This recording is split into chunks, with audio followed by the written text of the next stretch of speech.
Two things I want to talk about in the gaming news world this week. The first involves an update with Tony Hawk's Pro Skater 3 and 4, the upcoming re-release of the classic games that I've been talking about quite a bit on this channel. I'm very excited for them, despite a couple of caveats. Well, there was a bit of news, some headlines this week that addressed one of the things I brought up in my previous video, some of the questions I had for this new game.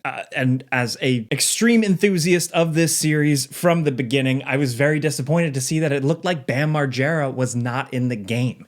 Bam Margera, of course, of Jackass fame, of Viva La Bam fame, stuff like that. Also, a professional skater, especially at the time, was featured in Tony Hawk's Pro Skater 3 and 4 originally, but yes, after the new trailer and they dropped the character roster, he was not on it. There was quite a bit of chatter online about this. A lot of people were disappointed, myself included, but now Video Games Chronicle here, I'll link it in the description down below, is reporting that Bam may be in the game after all. There's a skating podcast called The Live Club, and on that, one of the hosts explained that the game was in the works or being finalized, and Tony Hawk jumped in and essentially intervened on Bam's behalf and said, hey, we have to get Bam in this game. And they were like, you can't do that. And he's like, no, put Bam in the game. And now apparently that's the case. We have no official confirmation yet. All this is just someone from a skateboard podcast that may or may not have some insider knowledge. A lot of Tony Hawk things do tend to leak on skateboarding podcasts and stuff. It's always kind of happened like that. His official quote says, well, here's what happens. The game was already done. Tony called up Activision and was like, hey, we're putting Bam in the thing. And they were like, hey, we can't. And he goes, no, you're going to do it. And basically made them fly Bam back there to get body scanned and everything else. Get him in the game. That would be very cool to see. And if that is really the true story, we may or may not ever get the whole inside baseball on that. I think it's a good move on Tony Hawk's behalf. Of course, very recently, right after the game was announced, if you notice on Tony Hawk's social media, he was posting videos of him skating with Bam. So, maybe that was a hint, or maybe that was when this all went down. Maybe it was that recently. I don't know for sure, and whether or not it's true, of course, but I would like to see it very much. I think, probably Activision was like, oh, Bam Margera, he's not brand safe, shit like that. But he wasn't brand safe back in the day either. I think if anything, they were probably looking at his more recent struggles with addiction and some of his strange social media postings over the last couple of years. But it seems like he's on the road to recovery. He's skating again. He's skating pretty good too. And, it's just good to see he's getting a new lease on life, a second chance. So if anything, I think that should be supported with him being put in the game. Of course, the rumor before that was also suggesting that he was just requesting a shit ton of money to be in the game.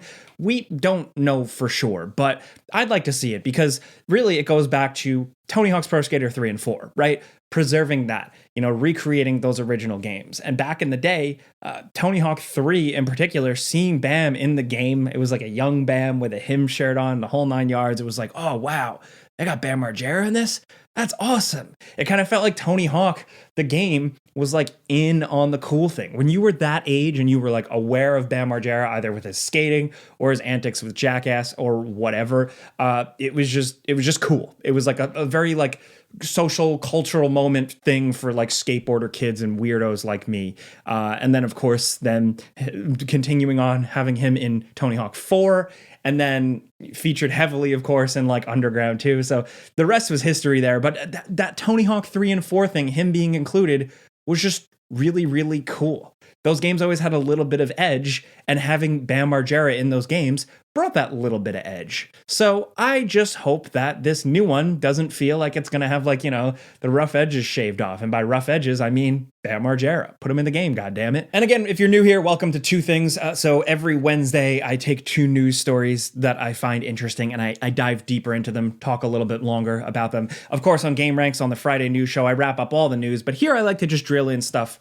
that I find interesting. And before we keep going, this video is sponsored by Factor. If you're new around here, Factor delivers fresh, never frozen, dietitian approved meals right to your doorstep. And they've been feeding me for quite some time now, and it's been working out really well. The seasons are changing, you know, here it's spring. I want to get outside, I want to do stuff, get back to spring cleaning and stuff like that. More time doing that, less time going to the grocery store, meal prep, stuff like that. And that's where Factor really helps out. You have them at the fridge ready to go, a couple minutes in the microwave, and boom, you're eating good. Options for every different type of person, every preference, every diet, chef's choice, vegan and veggie, keto, along with a bunch of other add-ons, including like juices, smoothies, things to just make it a little bit more fun and make your week a little bit more interesting. Today, what do we got? What am I eating? I got Italian sausage and tomato pasta with a little chili, garlic, zucchini, and cauliflower. Ordering and changing your orders are simple, and for me personally, Factor just keeps me on my goals, keeps things simple, and that's why you should check it out. So if you want to eat like me, click the link in the description down below or head to factor75.com. And when you're there, use the code 50OnJake for 50% off plus free shipping on your first Factor box. Again, that's code 50OnJake. Use that at factor75.com for 50% off plus free shipping your first Factor box. And big thanks to Factor for sponsoring this video. Now let's get back to it. The other bit of news isn't really news, but I do have a little quick game talk for you. It's Atomfall. I did the before you buy for Atomfall on Game Ranks. I essentially jumped right from Assassin's Creed Shadows headfirst into that game, and it's very cool. I've talked in the past a lot about AA games, you know, those mid-budget, middle-of-the-road games that have flaws, yes, but are often sometimes the more interesting games that are trying things, doing weird things, and I think Atomfall is just an absolute perfect example of that. It's from Rebellion, you know, a game studio that's been around since the 90s, but they're most recently known for, you know, the Sniper Elite games, and what they're doing here is really cool. I think part of the reason why I liked it so much is that I went in completely blind. I just kind of was like, yeah, what is this weird game? What's the deal with this? I had no expectations. I didn't know anything about the gameplay, anything at all. So I kind of just stumbled into this cool mystery, and I really enjoyed it for that. So I'd say if you are interested, maybe don't listen to me talking too in-depth about it, because I think just the mystery of it and just jumping into it is part of the fun. But with that, what I can say is that, yes, it is very much like a Fallout Light. People are saying, oh, it's Fallout in Northern England. And I wouldn't go that far. I would call it more of a Fallout Light, specifically with just some of the faction stuff. It does have a very light faction system where you're trapped in this exclusion zones type of thing, right? A Chernobyl exclusion zone, but this time it's in Northern England. And essentially, you're dealing with these people and, you know, figuring out how to get out. There's more to it than that, but that coupled with like the vibe, the atmosphere, the light survival elements, you can kind of chalk it up as a mix between like a Fallout Light, a bit of a BioShock, a bit of an Atomic Heart. I don't know. Even with all that, it feels like it's distinctly its own thing. Because in a lot of ways, the game doesn't hold your hand. It just kind of tosses you into this and has you just figure this world out for yourself and figure out what the hell you're doing. You're just like a blank character. You're just Guy who's stuck in this wasteland. So it's kind of you unfurling the game and the story by just walking around, clicking on stuff, and talking to people. It's got combat, it's got murdering men, it's got all that, but at the end of the day, what I really like about it is that it's just kind of like this long list of investigation leads. The game, as you explore, as you talk to people, as you find things, just fills up a list of different leads and different angles and different avenues you can investigate to figure out more of the world and ultimately progress through this game. And it does it with just those vague leads. It doesn't do it with like quest markers and like all this shit in your face. It kind of just lets you stumble around and fumble and figure things out. And I really like that about it because it does have an interesting world. Derivative, yes, of certain other things, but, you know, with this distinct Northern England charm with like heavy accents and weird slang, but also like the picturesque towns, the pubs, all that, but all tucked around, you know, a post-apocalyptic chaotic thing, bombed out buildings and stuff like that. Hello, I'm recording. It's a little rude of you. Hello, please. Please, hello. Okay, thank you. Thank you, Abby. Where was I? You threw off my groove, man. Yeah, so the thing with Atomfall is that it has combat, it has some light survival elements, but it's all relatively simple.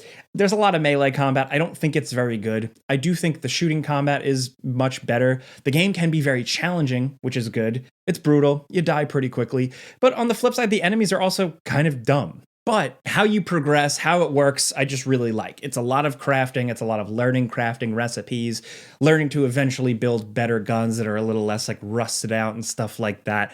But all that stuff aside, like that stuff was fun, but I didn't care about it as much as just like the weirder stuff. Again, figuring out this world, talking to people, and then choosing whether or not to, help them out or go behind their backs or just kill them and solve the problem instantly. It's one of those games, which I like, where you can just kill a bunch of NPCs and the game kind of keeps rolling. I always appreciate that. And in this game, it did a very good job of me immediately picking out some people where I'm like, I don't like this person.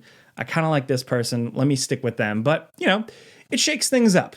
But it just has cool little things sprinkled throughout it, right? Like the fact that it's not open world, it's like these open zones. There's no fast travel, which makes the game feel longer than it is. I think it could have used fast travel, but either way, the worlds themselves are pretty dense and like you get to know them and you get to like remember where things are, where locations are, a lot of landmarks and stuff. There's some like empty buildings that don't look great graphically. There's not a lot going on, but when you're out in the wilderness or you're out in these fields killing dudes or like going through secret tunnels or a spooky cult woods, that stuff just really hits. But again, it's all the little weird things throughout, like how the game works with currency and stuff like that. So it's a little survival horror-y with limited resources, a small ass backpack. You can only carry a couple of things and you usually only have a handful of bullets, especially at the start of the game.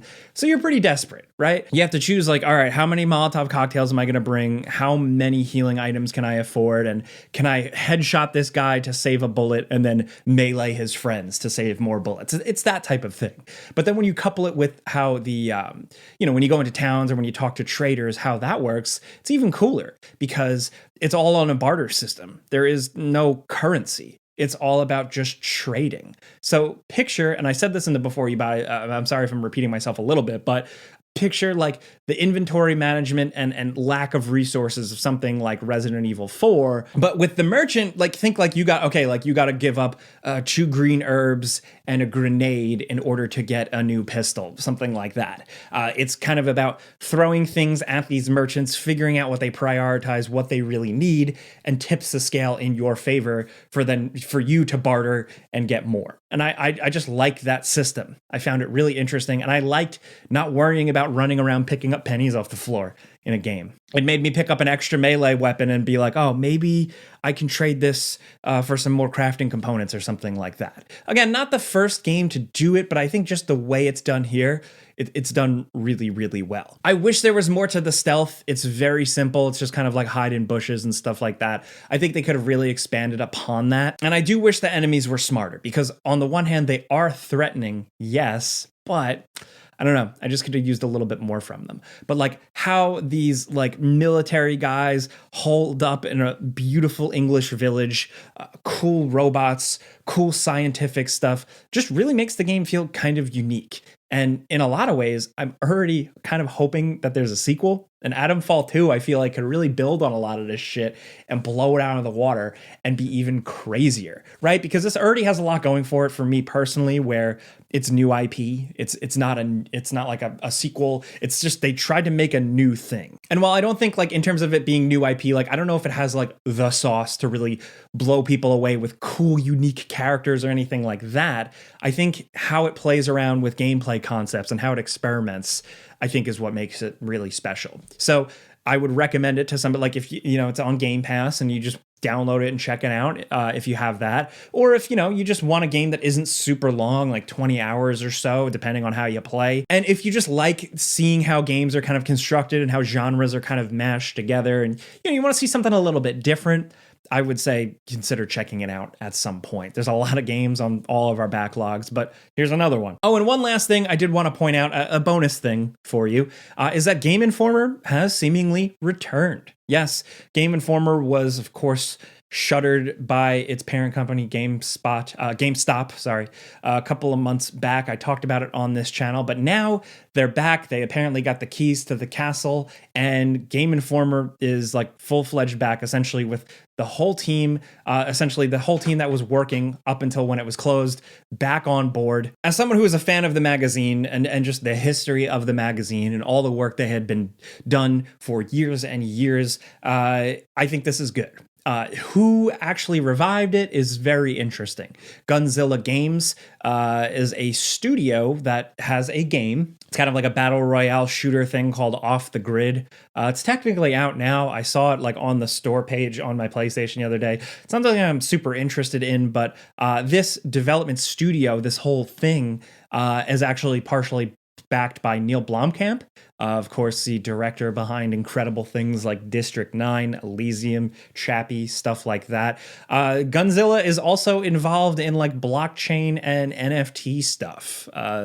Stuff I don't understand, stuff I never really found very interesting, but they have essentially this whole blockchain platform thing that they're going for. So that company bought and revived Game Informer and apparently is giving them some funding to operate. And I think that is good overall. But of course, there are questions with, the company essentially that created this new Game Informer Incorporated, right? That funded it. And they said they're giving them complete editorial independence, like all of that, like completely leaving them alone, but still ultimately how like through a company like that, they're backed by Gunzilla, a studio with a new fledgling game and also a lot of chips in the whole blockchain thing leads to people worrying about, whether or not the bottom is going to drop out once again on Game Informer.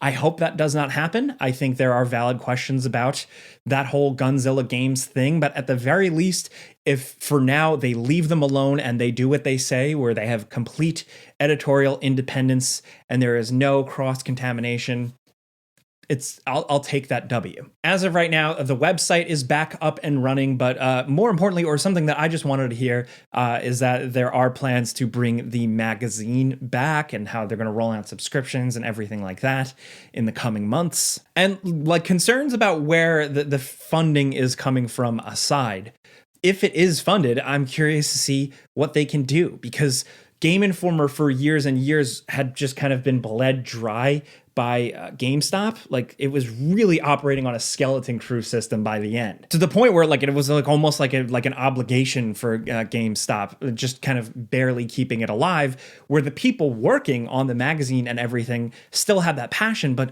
seemingly not enough resources or anything to really probably do their job fully. So at the end of the day, I'm hoping that now there are new opportunities for them to grow, hire maybe new voices, new up-and-coming journalists, and do some interesting things. I'd also love to see them get a footprint in real proper journalism. That's something that there's not enough of it out there. People say games journalism, that whole thing, and like people say I'm a journalist. I'm not. In my opinion, I just talk. Journalism to me is the people who are out there talking to developers, getting scoops, getting that insider information, doing that reporting. And there's really only a handful of people doing that. And I think that Game Informer has the chops to essentially do something like that this time around. I don't know if that's what they're interested in, but I'd like to see it, especially now that they're free from GameStop. Like their parent company was like trying to sell games. So I'm hoping now they can have a little bit more freedom overall. And again, with the official announcements and Gunzilla stating that they are gloves off, letting them do whatever they want. They just wanted them back. They just, almost like for the love of the game, revived Game Informer. That sounds great, but like I always say, at the end of the day, talk is one thing, but seeing the actual action is when it's all proven. So I, for one, am just very, very excited for Game Informer to be a thing again, and I wish them well. I just, I like video game magazines. I know that like print is like the way of the dodo. It's going away. It's extinct basically, but there are those few niche publications that still stick around, like stuff like Edge Magazine, and I'm hoping Game Informer can continue to be one of those. But that's what I got for you. That's the stuff I wanted to talk about this week. So let me know what you think, of course, about Bam Margera potentially being back in Tony Hawk, and also Atomfall. It's releasing at around the time I'm putting this video out, so if you're getting in there with your first impressions and stuff like that, let me know if you've been at it. Let's talk, but let's talk about anything. That Game Informer, of course, hit me up down in the comments. I like talking to you guys. You guys are normal, or mostly normal. The Assassin's Creed video I put out in the comments, not so much, but normal stuff. Yeah, hit me up. Let's talk. Of course, you can always find me on social media. Just look up at Jake Baldino. But thank you for being here. If you get what I'm trying to do here, I'm just talking about stuff I like, stuff I find interesting. Clicking the like button helps me out. Thank you. But that's it, guys. I'm Jake Baldino. Subscribe because video games. Pizza's on me.